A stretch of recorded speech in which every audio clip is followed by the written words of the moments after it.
Yun lang po. Maraming salamat po, Mr. Chair. At Thank you, magandang gabi po. Congresswoman. Salamat, Kadema. Mr. Chair. Bawal po pumalakpak dito. Kung gusto niyo pumalakpak, doon kayo sa labas. Maaari ba? Mr. Chair. Wala hong bastusan dito, ha? Sige, Congressman Agop, you're recognized. Thank you, Mr. Chair. Drixie Cardema, you are recognized. Thank you, Mr. Chair. Good evening po. Just a manifestation. This is a manifestation. Yes, Okay. Chair. Please proceed. Tayo ditong mga kinatawan ay ibinoto lamang ng ilang libong Pilipino. Ngunit ang kasama natin ngayon ang Pangulong Duterte, ang most voted Philippine leader ng 2016. At ang kanyang anak, Vice President Sara Duterte, ang most voted Philippine leader naman ngayong 2022. I would like to manifest na gusto ng sambayanang Pilipino ang pagdurog niya sa mga kriminal, durugista at NPA na terorista.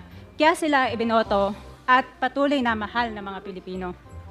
Kaya gusto natin ng patas na hearing. Sana sinama natin dito ang libo-libong mga magulang na ang mga anak ay biniktima ng mga durugista.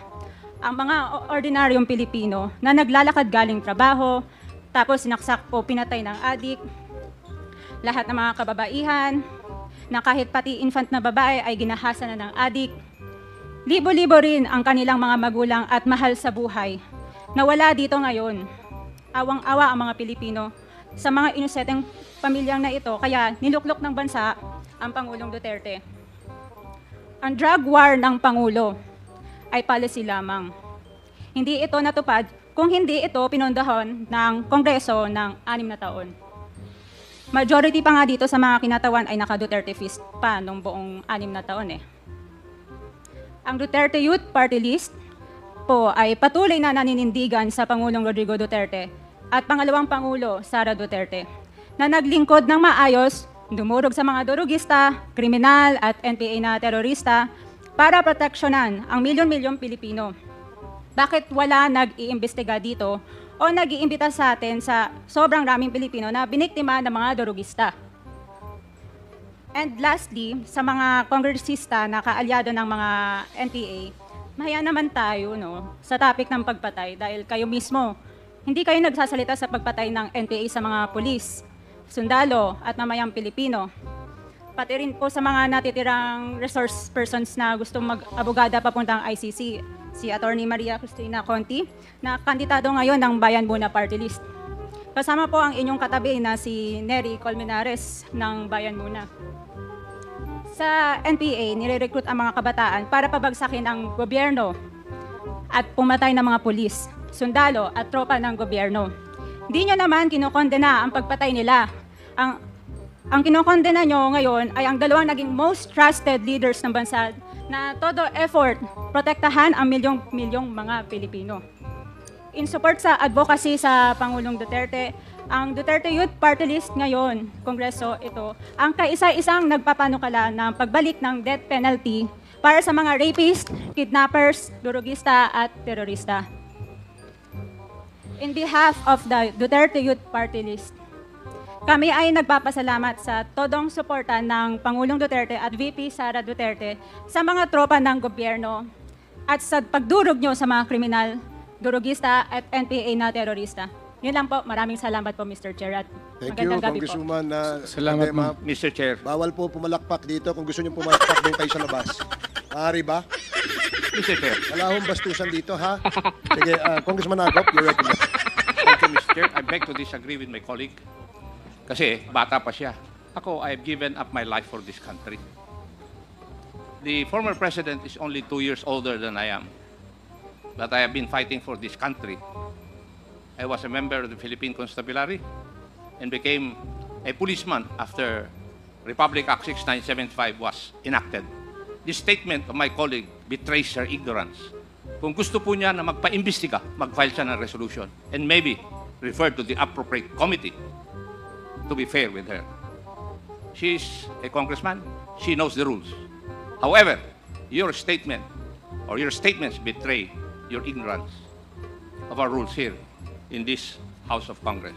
So I beg to disagree, Mr. Chair, na sila lang ang nakikipaglaban at marunong makipaglaban sa kalaban. As I've said before, I have given the most part or most years of my life fighting the enemy of this country. Thank you, Mr. Chair. Thank you, Congressman Acop. Yes, let me emphasize na wala pong may monopolya ng pagmamahal sa bayan dito. Pare-parehas po tayo rito. And following the suggestion of Congressman Acop, kung meron kayong gustong paimbita, mag-attend kayo ng hearing. Hindi yung attend kayo kapag andito lang ang dating Pangulo, ang ating Vice Presidente. Umattend kayo. This committee hearing, this Quadcom, makes announcements of all its hearings. And from here on, we want to see you in our hearing, and please submit to the committee secretary all the persons you want to be invited. Wala hong ano yan. Wala hong ano yan. Kung sino yung gusto niyang imbitahan, pwede po yan. Gusto ko lamang pong liwanagin na wala hong may monopolyo sa pagmamahal sa bayan dito. Hindi kayo, hindi kami. Pare-parehas tayo nagmamahal sa bayan. Pare-parehas tayo nagseservisyo eh. Diba? Huwag niyo sabihin mas magaling kayo. Dahil kami, hindi naman namin sasabihin magaling kami. Pero kung pagmamahal sa bayan, pare-parehas tayo. Huwag niyong sosolohin yan. Dahil magagalit si Congressman Dan Fernandez. Anyway, Mr. Chair, Mr. Chairman. Mr. Chair, Congressman Abante and then Congressman Senior Deputy Speaker Gonzales. Congressman Abante. katulad din po ni Congressman Romy ako, gusto ko ring sabihin ang ilan sa aking talambuhay.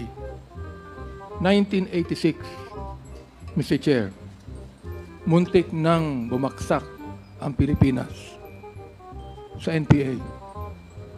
Mayroong 37,000 na armed NPA sa bansa. Merong 5 million na mass support ang NPA. That was 1986.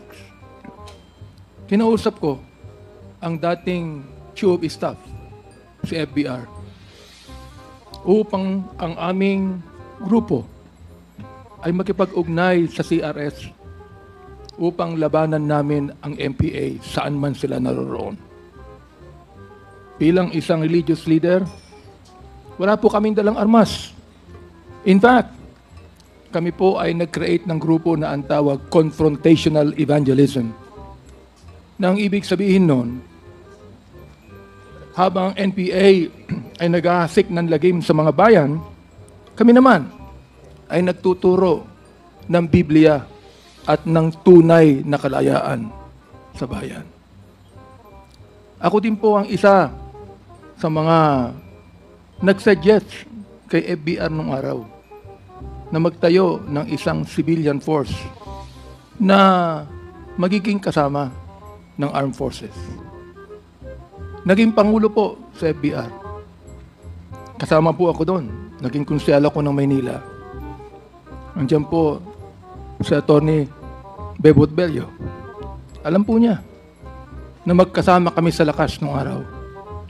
So tama po ang sinabi ni Congressman Ako, ni Congressman Ace Barbers, na lahat po tayo nagmamahal sa bayan.